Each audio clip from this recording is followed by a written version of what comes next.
મારું નામ વૃષ્ટિ પરેશભાઈ વેકરિયા છે અને હું ધોરણ 10 માં ભણું છું. એક્ઝામ આપી છે ધોરણ 10 ની અને મેં બોર્ડની એક્ઝામ લેપટોપ પર આપી છે અને મારા 84% આવ્યા છે અને હું શાળામાં પ્રથમ ક્રમે આવી છે. વિદ્યાર્થીઓને એવો જ સંદેશ આપવા માંગુ છું કે કોઈ દિવસ નિરાશ ન થવું જોઈએ અને હિંમત ના હારવી જોઈએ.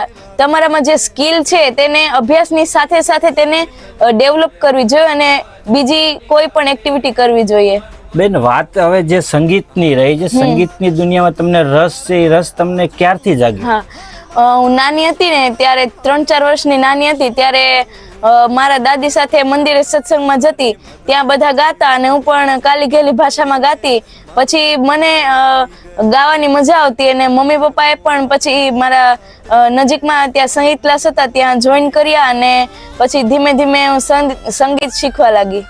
બેન, તમને સોશિયલ મીડિયામાં નિહાળવા હોય તો એના માટે કઈ આઈડી કરવા? મારી ઇન્સ્ટા, ફેસબુક ને યુટ્યુબમાં આઈડી છે.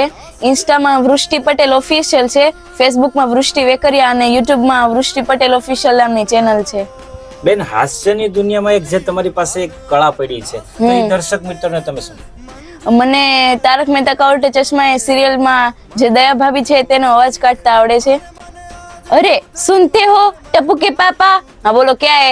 आप सोडा पी के कब तक आ रहे हो? क्यों, तेरे को क्या काम है? ऐसा मैं नहीं, बापूजी पूछ रहे थे. બેન, અત્યાર લગીમાં તમને શું શું મુશ્કેલી પડી છે અને પ્લસ તમને તમારા મમ્મી પપ્પાએ શું સપોર્ટ કર્યો છે? તમારા મમ્મી પપ્પા પાસે શું કહેવા માંગો છો? મારા મમ્મી પપ્પાનો પણ ખૂબ સારો સપોર્ટ છે.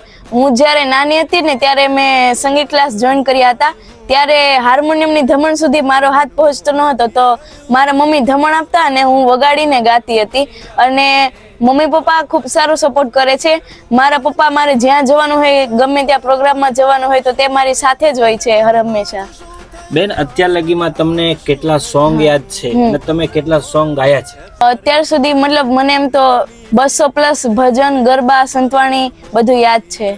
મેરા કર્મા તું, મેરા ધર્મા તું. બેન, આપણે અલગ અલગ પ્રોગ્રામ કર્યા છે તો એમાં તમને કેટલી ટ્રોફીઓ મળી છે? એમ તો ઘણી બધી ટ્રોફી, પુરસ્કાર મળ્યા છે. મારી પાસે 150+ ટ્રોફીઓ છે. જી બેન, તમે પ્રોગ્રામમાં જાઓ ત્યારે તમારા મમ્મી પપ્પા શું સપોર્ટ કરે છે? મારા પપ્પા આઉટસાઇડ નું કામ સંભાળે છે. મારા મમ્મી મને કોઈ પણ પ્રોગ્રામના કે રિલેટેડ ગીતના રાઉન્ડ બનાવવામાં મદદ કરે છે.